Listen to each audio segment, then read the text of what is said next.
اعوذ باللہ السمیع العلیم من الشیطان الرجیم من حمزہ ونفخہ ونفثہ بسم اللہ الرحمن الرحیم ربی یسر ولا تعسر وتمم بالخیر ربی زدنی علما قال انما یأتیکم بہ اللہ ان شاء وما انتم بمعجزین ولا ينفعكم نصحی ان اردت ان انصح لكم ان كان اللہ يريد ان يغويكم هو ربكم وإلیہ ترجعون ام یقولون افتراه قل ان افتریته فعلی اجرامی وانا بریء مما تجرمون۔ 3 آیات مبارکہ ہیں، آیت نمبر 33 سے 35 سورہ ہود ہے اور 12واں سپارہ ہے۔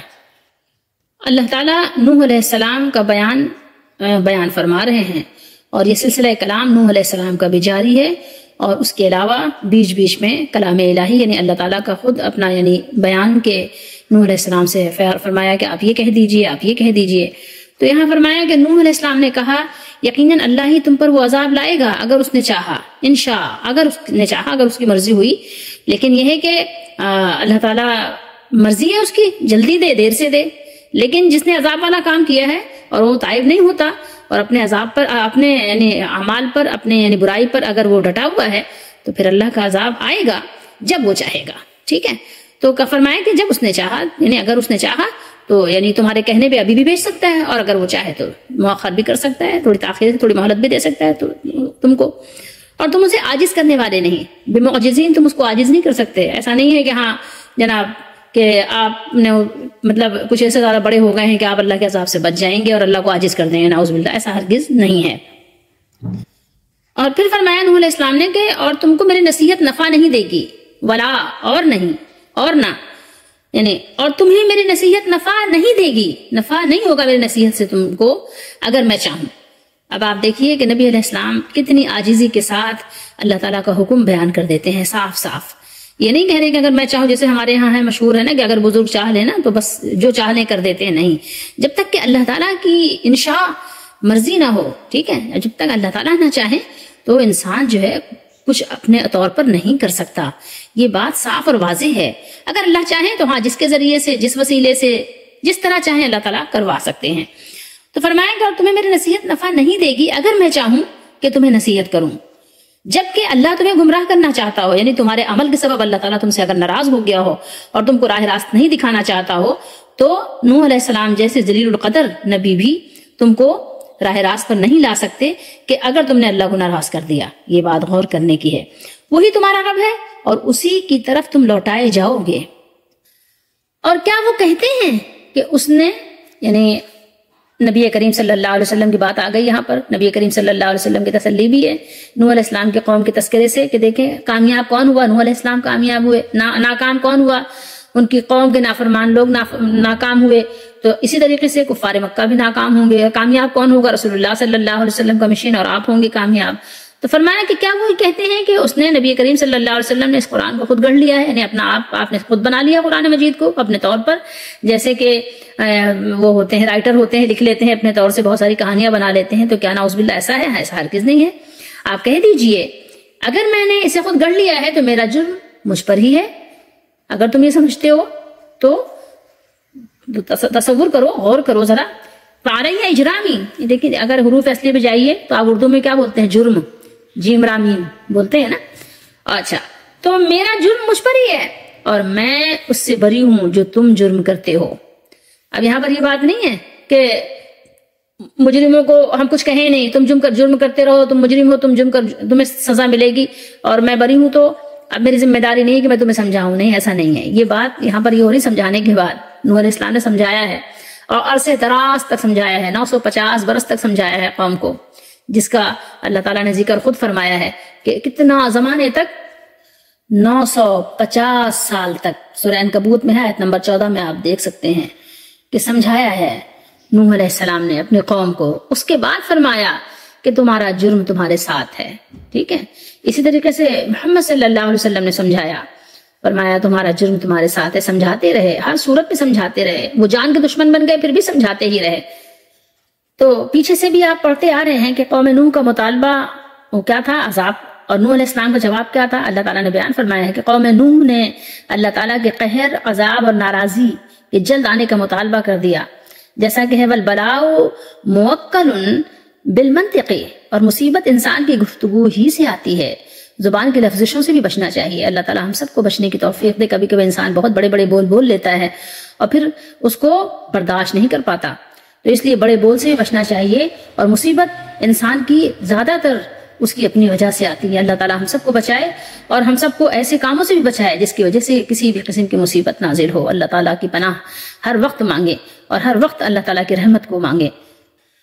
مجرم بہت دلیر ہوتے ہیں، دنیاوی لحاظ سے دلیر تو بالکل نہیں ہوتے تو بہت ڈرپوک ہیں، لیکن یہ ہے کہ مطلب بدعقلی کی وجہ سے دلیری کا مظاہرہ کرتے ہیں۔ وہ کہا کہ عذاب لے آئیے اگر آپ سچے ہیں، عذاب مانگا تو نوح علیہ السلام نے ان کو جواب میں کیا کہا کہ اس کو تو اللہ ہی چاہے گا تو نازل کرے گا، اور تم اس کو کسی طرح عاجز نہیں کر سکتے، یعنی جو تمہیں سزا دے گا اور اسے جلد تمہارے لیے لے آئے گا وہ اللہ تعالیٰ کی ذات گرامی ہے جسے کوئی ہرا نہیں سکتا۔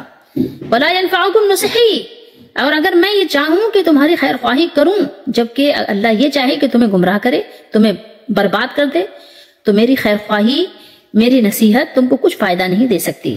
یعنی اگر اللہ تعالیٰ ہی تمہیں گمراہ اور تباہ و برباد کرنا چاہے تو میرا تمہیں سمجھانا، ڈرانا اور نصیحت کرنا تمہارے کچھ کام نہیں آ سکتا۔ هُوَ رَبُّكُمْ وَإِلَيْهِ تُرْجَعُونَ، وہی تمہارا رب ہے اور تمہیں اسی کی طرف لوٹ کر جانا ہے، واپسی اسی کی طرف ہے۔ وہی تمام امور کا مالک ہے، وہ متصرف، حاکم اور عادل بھی ہے، جو ظلم نہیں کرتا۔ اسی نے مخلوق کو پیدا فرمایا اور اسی کا حکم کار فرمایا ہے۔ اسی نے پہلی مرتبہ کائنات کو پیدا فرمایا اور وہی اسے دوبارہ پیدا کرے گا، اور صرف وہی دنیا اور آخرت کا مالک ہے۔ یہ بات ذہن نشین کر لو۔ انبیاء علیہ السلام اس بات کو یعنی ایسا راسخ کرتے ہیں دل دماغ پر کہ یہ بات بالکل یقینی طور پر دل و دماغ میں محکم اور مضبوط ہو جائے۔ اور غور فرمائیے نوح علیہ السلام کے جواب کو، کہ نوح علیہ السلام نے جواب میں کسی تلخی کا مظاہرہ نہیں کیا بلکہ اپنی اور اللہ تعالیٰ کی حیثیت واضح فرمائی کہ عذاب لانا یا نہ لانا میرا کام نہیں ہے، یہ تو اللہ کا اختیار ہے، وہ اگر چاہے گا تو تم پر عذاب لے آئے گا، پھر تم اللہ تعالیٰ کی گرفت سے نکل نہیں سکو گے، کہیں بھاگ نہیں سکو گے۔ اور جس طرح کائنات کا ایک ذرہ بھی اللہ کی مرضی کے بغیر حرکت یا سکون میں نہیں آ سکتا، انسان ہدایت اور گمراہی کی ایک حد تک اختیار رکھنے کے باوجود اللہ تعالیٰ کے ارادے اور اس کی توفیق کے بغیر نبی علیہ السلام، رسول علیہ السلام کی خیر خواہی، ان کی طرف سے نصیحت کچھ فائدہ نہیں دیتی اور کوئی انسان فائدہ نہیں اٹھا سکتا۔ آپ دیکھیں نا، ابو جہل کے لیے نبی کریم صلی اللہ علیہ وسلم نے کوشش نہیں کی، ابو لہب کے لیے کوشش نہیں کی، آپ صفا پہاڑ پہ نہیں چڑھے، آپ نے لوگوں کو نہیں ڈرایا، آپ نے لوگوں کو نہیں سمجھایا، لیکن انہوں نے اپنے دروازے بند کر لیے تو کیا ہوا؟ پھر کون ان کو ہدایت دے سکا؟ بس اس طرح آپ سمجھ لیجئے کہ جو ہدایت قبول کرنا چاہتا ہے تو ان کے لیے تو نبی علیہ السلام، رسول علیہ السلام بہت بڑی نعمت ہوتے ہیں، نعمت عظیم، نعمت عظما ہوتے ہیں، لیکن جو لوگ اپنے دروازے، اپنے دل کے دروازے بند کر لیتے ہیں ان کو کسی کی نصیحت، کسی کی خیر خواہی کام نہیں دیتی۔ ہر نبی علیہ السلام، ہر رسول علیہ السلام، اسی طریقے سے محمد رسول اللہ صلی اللہ علیہ وسلم تو بہت زیادہ اپنی قوم کو اور پوری کی پوری دنیا کو جتنا جہاں تک آواز پہنچے لوگوں کو سمجھاتے ہیں۔ تو یہاں پر نوح علیہ السلام نے فرمایا میں نے تو مقدور بھر تمہیں راہ راست پر لانے کی بہت کوشش کی لیکن تمہیں اس سے فائدہ نہیں ہوا۔ کسی کو ہدایت دینا یا ہدایت نہ دینا اللہ تعالیٰ کے دست قدرت میں ہے، اللہ تعالیٰ چاہے تو دل کو پھیر دے سکتا ہے، یہ دل جو ہے اللہ کے قبضے میں ہے۔ جیسے ایک حدیث شریف میں بھی ہے نا کہ دل اللہ تعالیٰ کی ایک انگلی، جو چنگلی جس کو ہم سب سے چھوٹی انگلی کہتے ہیں، اس کے یعنی اس میں قبضے میں ہے، وہ پھیر دیتا ہے، ان دونوں انگلیوں کے درمیان دل ہے، جدھر چاہے پھیر دے۔ اسی لیے نبی کریم صلی اللہ علیہ وسلم دعا کرتے تھے کہ اے دلوں کو پھیرنے والے میرے دل کو دین کی طرف پھیر دے، میرے دل کو دین پر ثابت کر دے۔ تو اس لیے ہمیں دعا بھی کرنی چاہیے۔ تو اگر وہ مالک کسی کو ہدایت نہ دینا چاہے تو دنیا بھر کے مبلغ، دنیا بھر کے مدرس اسے گمراہی سے نہیں بچا سکتے۔ اس لیے انسان کو کبھی اپنے علم پر، اپنے عمل پر، اپنے یعنی فہم پر، اپنے سمجھ بوجھ شعور پر اور اپنے نیکی پر نازا نہیں ہونا چاہیے، گھمنڈ نہیں کرنا چاہیے۔ کسی وقت بھی اللہ نہ کرے قدم پھسل سکتا ہے تو ہر وقت پھسلنے سے ڈرتے رہنا چاہیے۔ پھونک پھونک کر کہتے ہیں نا، پاؤں رکھیں، پھونک پھونک کر قدم رکھیں، احتیاط کریں، اور انسان منہ کے بل کہیں ایسا نہ ہو گر جائے، کہیں ٹھوکر لگے ایسی کوئی کہ آپ منہ کے بل گر جائیں، اور کہیں ایسا نہ ہو کہ ایسی گھاٹی اور ایسی کھائی میں گر جائیں کہ پھر اٹھ بھی نہ سکیں۔ تو ہمیں چاہیے کہ اسی مالک کی جناب میں بسد نیاز دستے بدعا رہیں اور ہمیں دعا کرتے رہنا چاہیے کہ یہ جو ہماری زندگی کا سفینہ ہے، سفینہ حیات خیر و سلامتی سے کنارے پر جا لگے۔ دعا کریں، یا حیو یا قیوم برحمتک استغیث لا تکلنی علی نفسی طرفت عین واصلح لی شانی کلہ لا الہ الا انت۔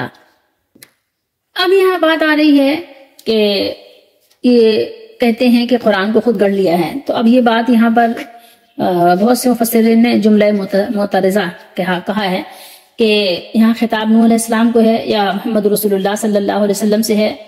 بہرحال مقصد یہ ہے کہ اگر یہ کلام اور یہ پیغام اللہ کی طرف سے نہیں جو نبی تمہیں سنا رہے ہیں، نوح علیہ السلام سنا رہے ہیں یا مکے میں محمد صلی اللہ علیہ وسلم سنا رہے ہیں، اگر یہ اللہ تعالیٰ کی طرف سے نہیں ہے بلکہ اس کو میں نے خود گڑھ لیا ہے، خود گڑھ کر اسے اللہ تعالیٰ کی طرف منسوب کر دیا ہے، تو یہ جرم میرا ہے اور یہ بہت بڑا جرم ہے، اس کی سزا تمہیں نہیں ملے گی، اس کی سزا تم کو نہیں دی جائے گی۔ لیکن سن لو، اللہ تعالیٰ کے کلام کا انکار کر کے جو جرم تم کر رہے ہو وہ نہ معاف کیا جائے گا اور نہ اسے فراموش کیا جائے گا۔